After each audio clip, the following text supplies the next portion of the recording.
Here's all you have to do. Learn to work harder on yourself than you do on your job. Once I understood that philosophy, it totally changed my life.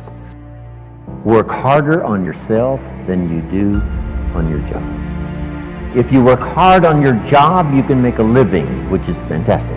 If you work hard on yourself, you can make a fortune, which is super fantastic. Success is something you attract by becoming an attractive person. Success is not something you pursue.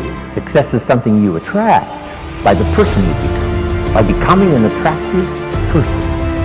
Never be satisfied with yourself. Always know that as you invest the effort and time on you, that's the greatest ability that human beings have above animals. See, a dog can't be anything but a dog. Tree can't be anything but a tree. Human being, you've got unlimited potential. You can put effort on you, and by concentrating on you and developing you, you can transform your life wherever you are right now. So you want to work on yourself. My dreams are first every day, then my wife, then my kids. I can take care of my wife and my kids now, would you agree? I abandon this. This is the fuel for who I am. I abandon this dream, and then I can't take care of them. And then I'm gonna tell them what? It's all right that you didn't win. No, it's not all right if you don't win. You need to win. How many of you need to win more? Okay? If you don't control your environment, folks, somebody else is going to control your environment. You guys that run teams and run organizations, if you do not control your environment, someone else will control your environment. You are being controlled in your environment right now. If you don't control your environment, it starts with me.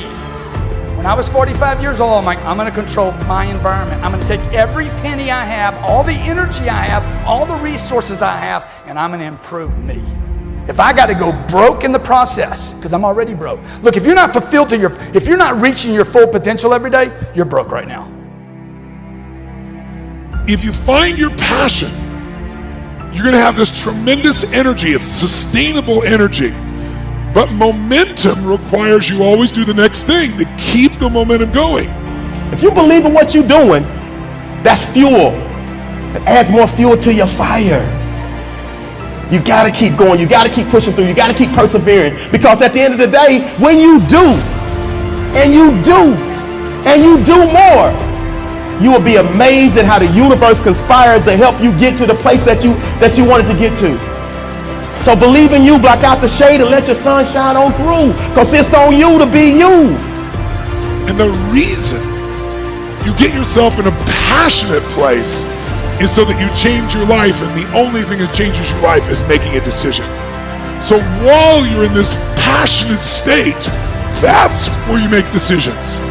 The only way the commitment and the energy and the momentum continues is if you take immediate, massive what, my friend? Massive action is the cure-all. Massive action is the cure-all. That's how you develop yourself. That's how you begin to appreciate what you get. When you're working on a dream, at some point in time, a transition takes place. And the transition is what you are becoming in pursuit of the dream. Because even if you don't get the dream, you become such a strong and powerful person. It will so change your life, you can look at something else and say, well, I think I'll go do this then. Because you have now developed yourself in such confidence and such competence in how to deal in the arena of life that you can move into another area and not miss a beat. Once you begin to discover who you are, then you really realize how you have been given authority and dominion over everything on the face of the earth, including all the dimensions of your life. But you can only do that through the struggle of life. And most people avoid the struggle. Most people go through life avoiding pain. And when you go through life like that, something in you dies. Something in you that you never activate is lying dormant in there, that you never get a chance to call on because you have not challenged yourself. Somebody said the land of familiarity belongs to the dead. That most people like to feel like they're a king in the area of their comfort zone. They only want to do those things that they know how to do well. Osborne said, unless you attempt to do something beyond that which you've already mastered, you will never grow. So if you want to begin to grow, you've got to put something out here that you can't reach easily, that has got to make you stretch, got to make you jump for it, got to make you get back a little bit and dig in so that you can take a leap for it. And maybe you jump up there and you miss it and you skin your knees and you come back again and you bust your lip next time. But you keep on, and through that process, you learn how to leap higher. You start challenging yourself to dig deeper, and then you discover some things about you that you don't know right now, some talents that you have in you that you didn't know that you can do. If you want to begin to make your stuff happen for you, I think that it's very important that you start trusting yourself. Listen to yourself. Listen to that still small voice within you. Don't try and make everything logical. There's some things about life that defies logic, that you just can't explain how the outcome is going to be. I think that's why Paul said you've got to learn how to walk by faith and not by sight.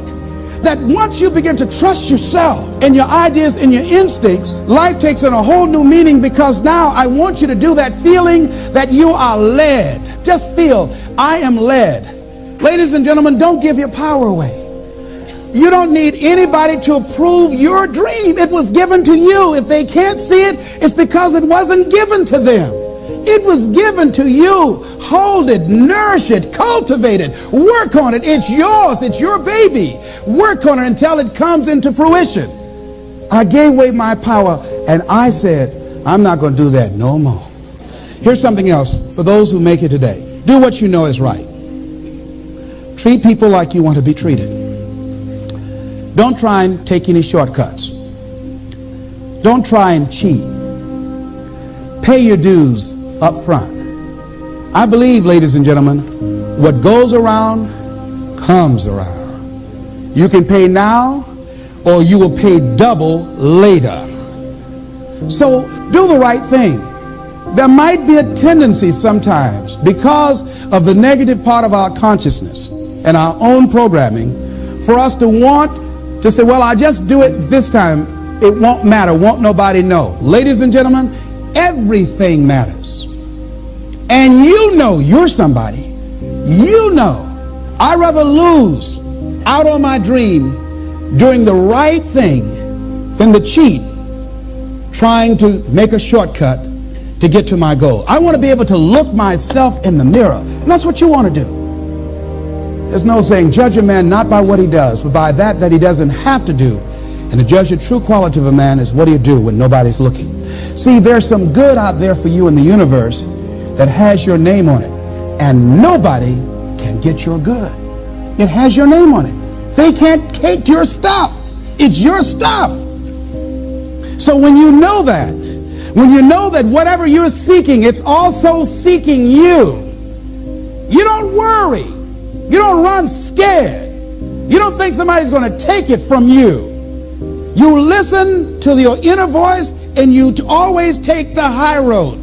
There will be the tendency, the natural inclination to take the low road. You must resist that. Repeat after me, please. I will always take the high road. I will always take the high road. And do the right thing. No matter what. Take action. Not hasty if it isn't required. But don't lose much time. Here's the time to act. When the idea is hot and the emotion is strong. That's the time to act. You say, Mr. Ron, I'd like to have a library like yours. See, if you feel strong about that, what you got to do is get the first book and then get the second book. Before the feeling passes and before the idea gets dim, action pronto. Action immediate. Action as soon as possible. Because if you don't, here's what happens. We call it the law of diminishing intent. We intend to when the idea strikes us. We intend to when the emotion is high. But now if you don't translate that into action fairly soon, now the intent starts to diminish. And a month from now it's cold. A year from now, can't be found. So act. Set up a discipline when the emotions are high and the idea is strong and clear and powerful. That's the time to set up the discipline. Somebody talks about good health and you're stirred. Says, right, I need to get a book on nutrition. Get the book before the idea passes and before the emotion gets cold. Go for the book. Start the library. Start the process. Fall on the floor. Do some push-ups. Action. Got to take action. Otherwise, the wisdom is wasted. Otherwise, the emotion soon passes. unless you put it into a disciplined activity. Capture it. Disciplines is called how to capture the emotion and how to capture the wisdom and translate it into equity. Disciplines. Now here's what's important about disciplines. All disciplines affect each other. In fact, here's a good philosophical phrase. Everything affects everything else. Nothing stands alone. Don't be naive in saying, well, this doesn't matter. I'm telling you, everything matters. There are some things that matter more than others, but there isn't anything that doesn't matter. Key to take home. Every letdown affects the rest of your performance. Every letdown affects the rest. This is part of the educational process on personal development. If you don't take the walk around the block, you probably won't do the apple a day. If you don't do the apple a day, you probably won't start building your library. If you don't build your library, you probably won't keep a journal, and you won't take pictures, and then you won't do this, you won't do wise things with your money, won't do wise things with your time, won't do wise things with your possibilities and relationships, and the first thing you know, 6 years of that accumulated, and we say you have messed up. So the whole key to reversing that process now is to start picking up these disciplines. Now here's the positive side. Every new discipline affects the rest of your disciplines. Every new one affects the rest. That's why action is so important. The least action, the smallest action. Take it. Because when you start accomplishing and the value starts to return from that one action, it'll inspire you to do the next one and the next one and the next one. You start walking around the block, it'll inspire you to get an apple. Get an apple, it'll inspire you to get a book. Get a book, it'll inspire you to get a journal. Get a journal, it'll inspire you to grow, develop some skills. All disciplines affect each other. Every lack affects the rest. Every new affects the rest. The key is to diminish the lack and set up the new. And you've started a whole new life process. Also, one more thought on discipline. Here's the greatest value of discipline. Self-worth, self-esteem. People are teaching self-esteem these days, but they don't connect it to disciplines. The least lack of discipline, and it starts to erode our psyche. One of the greatest temptations is to just ease up a little bit, right? The slightest lack of doing your best starts to erode the psyche. Instead of doing your best, doing just a little less than your best. Sure enough, you say, well, it's just going to affect my sales. No, it's going to affect your consciousness. It's going to affect your philosophy. Now you've begun in the slightest way to affect your own philosophy. Here's the problem with the least neglect. Neglect starts as an infection. And if you don't take care of it, it becomes a disease. And one neglect leads to another. And the worst of all, when neglect starts, it diminishes our self-worth, our self-confidence, our self-value. You say, well, how can I get back my self-respect? I'm telling you, you don't have to go to 29 classes. All you have to do is start the smallest discipline that now corresponds to your own philosophy, like I should, and I could, and I will. No longer will I let neglect stack up on me so that I will have the sorry scenario 6 years from now, giving some excuse instead of celebrating my progress. That's the key to discipline. Okay? Let's get kids involved in the least of disciplines. One more, and then one more, and then another one, and then another one, and then some more. And the first thing you know, you're starting to weave the tapestry of a disciplined life into which you can pour more wisdom and more attitude and more strong feeling, more faith and more courage. Now you've got something, a vessel in which to put it, and now the equities start to flow. And the early return, I'm telling you, if you'll start this process, the early return will have you so excited. You'll commit yourself to this strategy for the rest of your life. You'll never go back to the old ways. Join a new crowd, join a new group. The disciplines to do it, take action. I recommended the last time I was here the little book, Richest Man in Babylon, and I said I've lectured now to over 3 million people in the last 33 years, and I've recommended this little book to almost all of them, I think. Guess how many have actually gone and got this little book? Answer, very few. My best guess is 10%. Such an easy thing to do. In that last seminar, right, I suggested this little book, number one, is easy to find. Number two, it's easy to buy. The most you can pay for it, $6, $7, $8. You can borrow that from your kids. And number three, it's easy to read. It's in story form. That's why I use it for teenagers, teaching them how to be rich by 40, 35 if you're extra bright, much sooner if you find a unique opportunity. But if it's easy to find and easy to buy, and if it's easy to read, why wouldn't everybody go get it? We don't know. What do you know? You don't know. I don't know. Nobody knows. Here's how profound it is. Some do and Some don't. Now here's the numbers. About 10% do. 90% don't or won't. We don't know the mystery of that. And I'm telling you, 10 years from now, those numbers will still be the same. 10% will, 90% won't. The numbers don't change. Only the faces change. You're looking at one of the faces. I used to belong to the 90% who couldn't be bothered even if it was easy.